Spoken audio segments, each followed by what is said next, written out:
Okay, good morning, class. So remember, we have been reading Roald Dahl's Matilda, and today we're going to be starting to read the chapter that introduces our story's villain, Miss Trunchbull.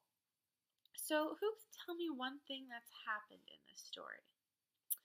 Now, one thing that happened was that Matilda was born to a family who didn't really have anything in common with her, but as she grew up, she realized that she had a love of reading, and that's how she really found her purpose. And she went to the library every day when her family left, and she also got a little bit smarter and learned how to kind of play tricks on her family because they weren't really very nice people.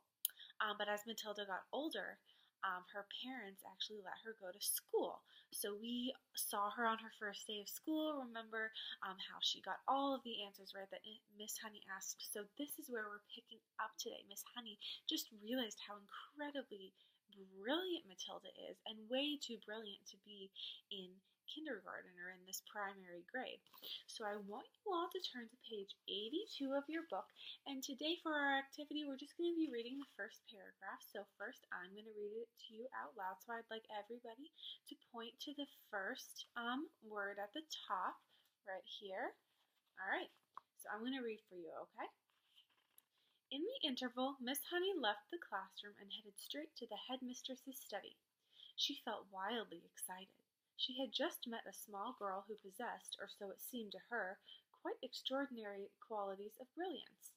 There had not been time yet to find out exactly how brilliant the child was, but Miss Honey had learned enough to realize that something had to be done about it as soon as possible. It would be ridiculous to leave a child like that stuck in the bottom form.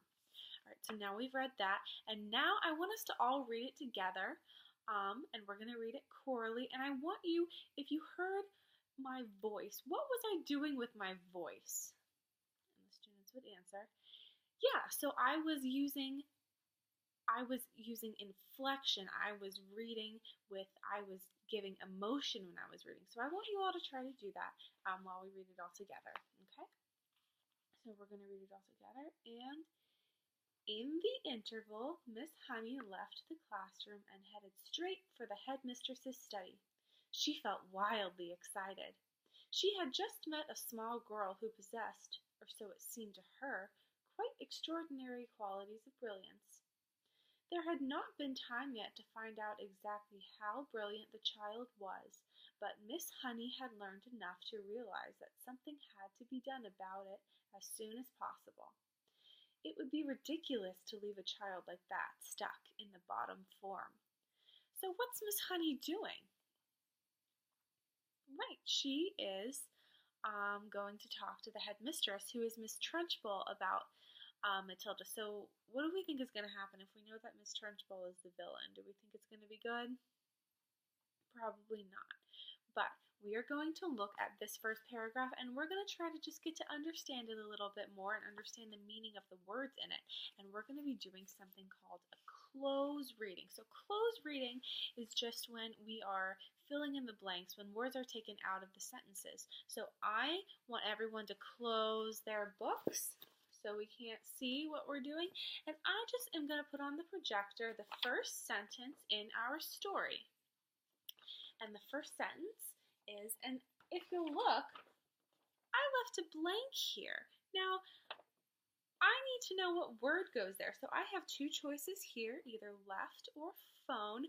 So I'm going to read this to you with the blank, and I'm just going to say blank when the blank comes. In the interval, Miss Honey blanked the classroom and headed straight for the headmistress's study. So the two word choices I have here are either left or phone. Now, left in this case, just so you know, doesn't mean like your left hand. It means I left, I went away, I went somewhere. And phone means when it's what you use to call somebody. So I'm going to read it with phone in the sentence, and I want you to listen carefully and see if it makes sense. In the interval, Miss Honey phoned the classroom and headed straight for the headmistress's study.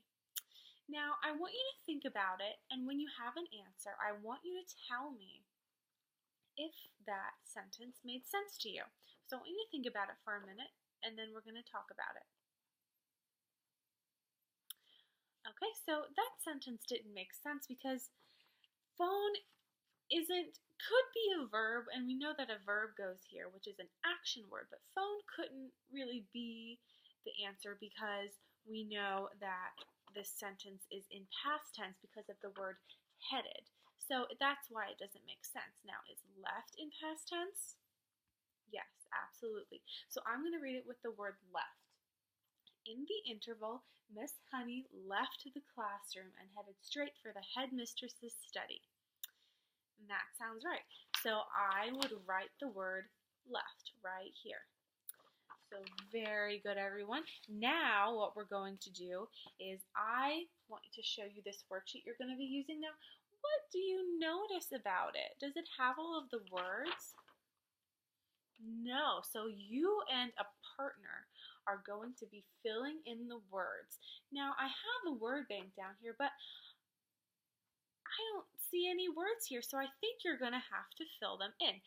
Now we're going to play a game called Words Around the Room. And in the classroom today, I have hidden some words. They're going to look like this, and you're going to see them around the room. And when you see a word, I want you to write it in your word bank. There's going to be a total of 9 words.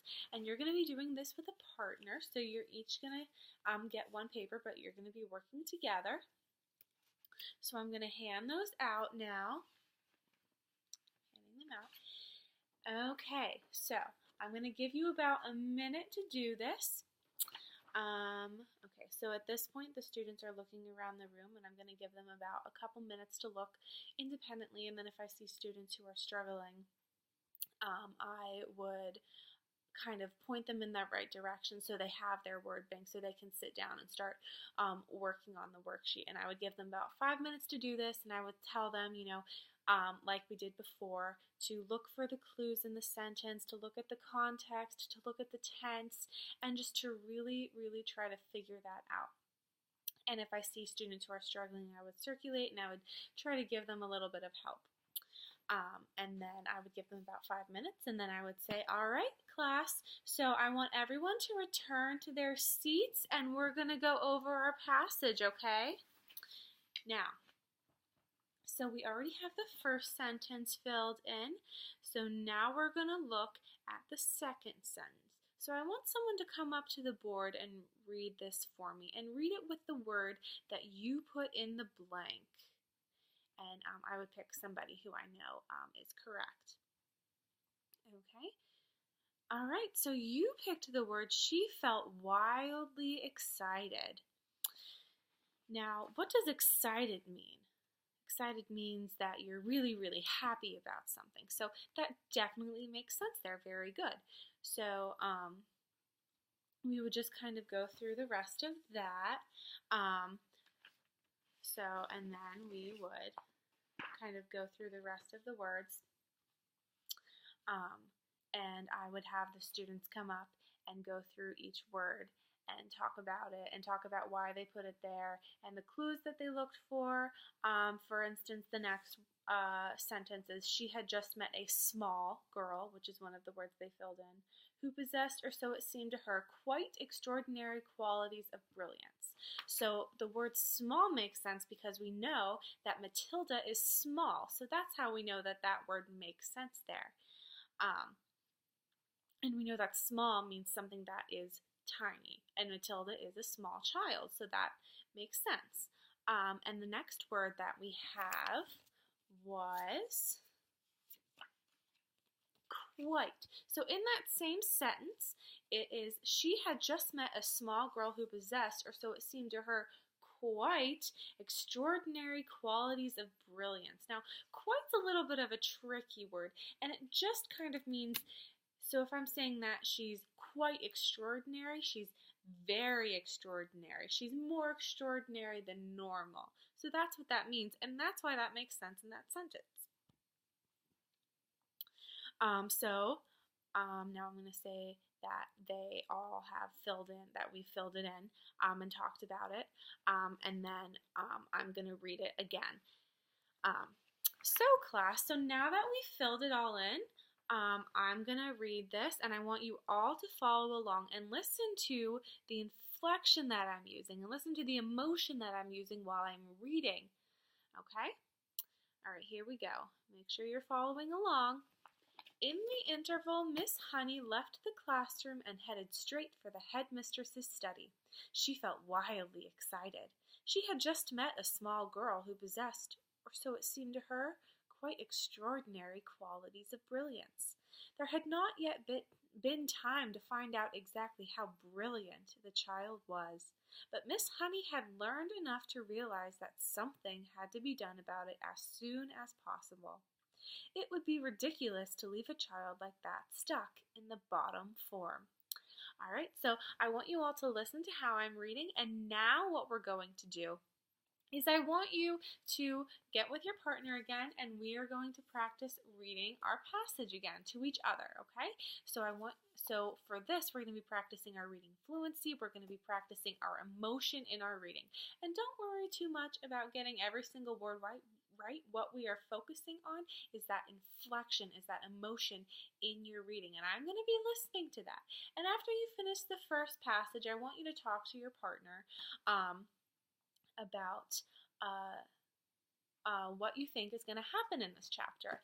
And if you have a little bit of extra time, you can continue reading with your partner. I want you to read out loud to each other so you get that reading practice. And I'm going to be circulating the room, okay? And I believe that is the end of our lesson. So I want you all to find a quiet spot around the room, and I'm going to be collecting your worksheets, so make sure you have your name on them, and I'll be around, and you all are going to have a couple minutes to do this, okay?